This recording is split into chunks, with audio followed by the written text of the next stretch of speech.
কোয়াই নদী হচ্ছে হবিগঞ্জের প্রাণ। এই প্রাণটুকুকে আমরা যারা রয়েছি, মানুষরা যারা রয়েছে, দায়িত্বশীল প্রতিষ্ঠান যারা রয়েছে, নদী রক্ষণাবেক্ষণের দায়িত্বে যারা রয়েছে, তাদের উচিত নদীটাকে সংরক্ষণ করা। নদীর স্বাস্থ্য যদি ভালো থাকে তাহলে মানুষের স্বাস্থ্য ভালো থাকবে। কোয়াই নদীতে যে কয়েকদিন আগে যে বান আসলো, সেই বানের ফলে যে ভাঙন দেখা দিল আমাদের পূর্ব জালালাবাদে, এতে করে যে বন্যা হলো, লোকালয়ে পানি প্রবেশ করলো, মানুষের জান মাল ফসলের যে ক্ষতি হলো সেটা হচ্ছে অপূরণীয়। তৎকালীন সময় আমরা যেটা দেখেছি যে কোয়াই বাঁধ উপচে পানি পড়ে আসছে। কেন আসছে সেটা? তার অন্যতম কারণ হচ্ছে নদীর তলদেশ শহর থেকে অনেক উপরে উঠে গেছে। পলিবাহিত নদী, সেখানে পলি আসবে, সেটাই স্বাভাবিক। পলিগুলোকে খনন করতে হয়, খননের মাধ্যমে পলিগুলোকে সরাতে হয়। খোয়াই নদী আমার জানা মতে বহু বছর যাবৎ খোয়াই নদী খননের কোনো ধরনের প্রক্রিয়া দায়িত্বশীল প্রতিষ্ঠান গ্রহণ করেনি। যদিও নাগরিক সমাজ পরিবেশ আন্দোলনের সঙ্গে যারা যুক্ত, তারা অনেক বছর যাবৎ খোয়াই নদীটিকে খননের কথা বলে আসছে, কারণ নদীর তলদেশ কোথাও কোথাও 15-16 ফিট উঁচু হয়ে গেছে। যদি এই অবস্থা হয় তাহলে এবছর 195 সেন্টিমিটার উপর দিয়ে খোয়াই নদীর পানি প্রবাহিত হয়। 2017 সালের জুন মাসের একই রকম পরিস্থিতির সৃষ্টি হয়েছিল, তখন 282 সেন্টিমিটার উপর দিয়ে পানি প্রবাহিত হয়েছিল। তখনকার পানি যেরকমভাবে ধারণ করা হয়েছিল, এখন খোয়াই নদীর পানি সেরকমভাবে ধারণ করতে পারছে না। এর অন্যতম কারণ নদীর স্থানে স্থানে চড়া পড়েছে। চড়া পড়ার অনেকগুলো কারণের মধ্যে দুটি কারণ হচ্ছে মনুষ্য সৃষ্টি।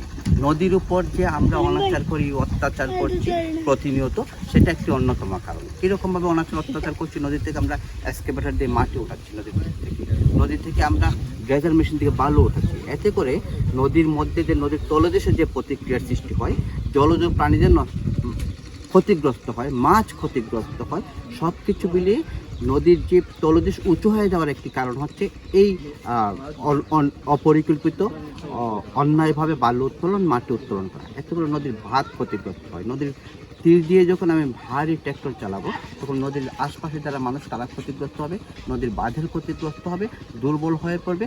এবং এতে করে বন্যা যখন আসে, যেহেতু একটি খরস্রোতা খোয়াই নদী এবং একটি সীমান্ত অতিক্রমকারী খোয়াই নদী, সেই খোয়াই নদী থেকে বান আসবে ঠিক, কারণ জানে রাষ্ট্র অর্থাৎ ভারত আমাদের থেকে অনেক উঁচুতে আসছে। এবং এই নদীটির দৈর্ঘ্য হচ্ছে 175 কিলোমিটার, আর বাংলাদেশের দৈর্ঘ্য হচ্ছে 93 কিলোমিটার। আমার জানা মতে 90 কিলোমিটার পর্যন্ত শহর রক্ষা বাঁধ, ফসল রক্ষা বাঁধ রয়েছে, কিন্তু বাকি 3 কিলোমিটার বাঁধ নেই, যেটা মেঘনাতে পতিত হয়েছে। এই অবস্থায় নদীটাকে যদি আমরা সুরক্ষিত রাখতে না পারি, নদীর প্রতি যদি আমরা যত্নশীল না হই, তাহলে প্রাকৃতিক যে সৃষ্ট বন্যা হবে, জলাবদ্ধতা হবে, যে নদী ভাঙনের সৃষ্টি হবে, এতে করে মানুষ এবং জীবন জীবিকা জানমালের মারাত্মক ক্ষতি হবে, ফসলের ক্ষতি হবে, মানুষকে মারাত্মক দুর্ভোগ পোহাতে হচ্ছে। এবং আমরা সেটাই দেখছি যে নদী পাড়ের বাসিন্দারা মারাত্মক দুর্ভোগে রয়েছে। এই যে তীরটুকু দেখছেন, এখানে হাজার হাজার মানুষ আছে যারা পায়ে হেঁটে চলাচল করতো। আমরা দেখলাম যে গত এপ্রিল-মে মাসে যখন নদীতে বান আসলো, তখন অল্প একটু সামান্য একটু ভাঙন দেখা দিয়েছিল, তখনই সেটাকে কেন সংরক্ষণ করা হয়নি? আবার দেখলাম জুন মাসের 19 তারিখের দিকে আবার যখন নদীতে বান আসলো, তখন দেখলাম যে ভাঙাটুকু একটু সামান্য একটু বড় হয়েছে, তখনই সেটিকে কোনো ধরনের উদ্যোগ গ্রহণ করেননি সেই ভাঙাটুকুকে মেরামত করার জন্য, অর্থাৎ নদীর তীরটাকে সংরক্ষণ করার জন্য। আবার যখন আমরা অগাস্ট মাসের 20 তারিখ থেকে পানি আসা শুরু করলো, 21, 22, 23 তারিখ যখন প্রবল বেগে পানি আসা শুরু করলো, তখন নদীর তীরটুকু ভেঙে প্রায় 300 ফিট হয়ে গেল। এতে করে লোকালয়ে পানি ঢুকলো এবং মানুষের জানমালের ফসলের ক্ষতি হলো। এমতো অবস্থায় নদীটিকে নদীর মতো প্রাকৃতিকভাবে চলতে দিতে হবে। তার জন্য নদীর যে তীরগুলো আছে, ফসল রক্ষা বাঁধ যেগুলো রয়েছে, শহর রক্ষা বাঁধ যেগুলো রয়েছে, সেগুলোকে সুরক্ষিত করতে হবে।